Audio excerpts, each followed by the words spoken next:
And I'm back. Been really busy, got a lot of irons in the fire. If you'll notice, the garage and driveway are a little empty right now. Updates on the Camaro coming soon, updates on the truck coming soon, updates on this animal coming soon. We'll probably do a startup of it at the end. This may or may not be coming for sale soon, actually. The shitty kitty might be going to a new home. But I've been getting a lot of messages about a walk around of the Yukon. People have been asking about that. So that's nothing really special, but we can go over it. It's a 2017 Yukon SLE, but this one was actually ordered as a promotional vehicle. So it has the 6.2 in it, which is pretty rare. Normally that's reserved only for the Denali. This was ordered as a promotional vehicle at the dealership for something. What I'm not exactly sure of, but they didn't tell me, and I didn't ask. But it never got used, and it sat in their inventory for a little while, and they actually forgot that they had it. And then when I went shopping and I was looking for one, a friend of mine that works at the dealership said, "Hey, I think we've got one back there that's got the 6.2 in it possibly, and I don't think it's a Denali." And pulled this one around, and sure enough, and here it is. So just real quick, it's pretty simple. Obviously tinted the crap out of the windows, took all the emblems off. And it is lowered 2 inches in the front with Belltech struts. I'll put a part number in the description below for those.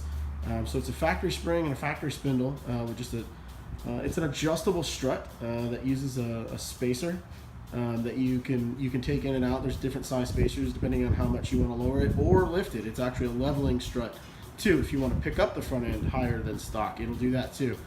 And again, uses the factory spring.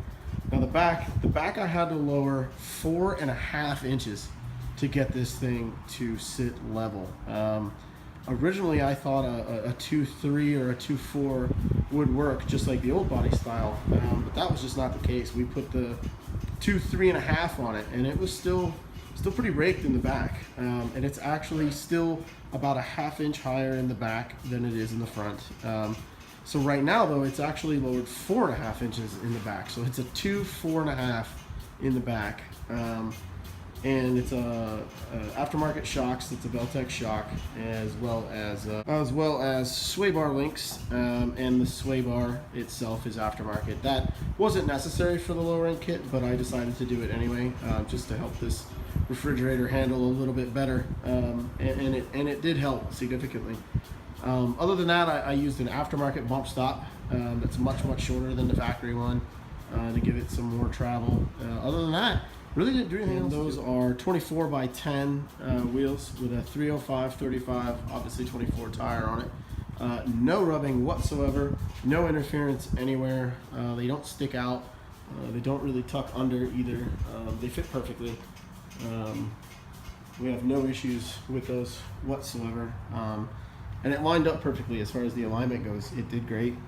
No issues there. I thought for a while we were going to have to maybe use that offset bushing kit that Belltech offers for these new model trucks, because these things just don't like to have their geometry altered in an upward fashion for lowering and then still line up properly. But we didn't have any trouble out of this one. It had plenty of adjustment left.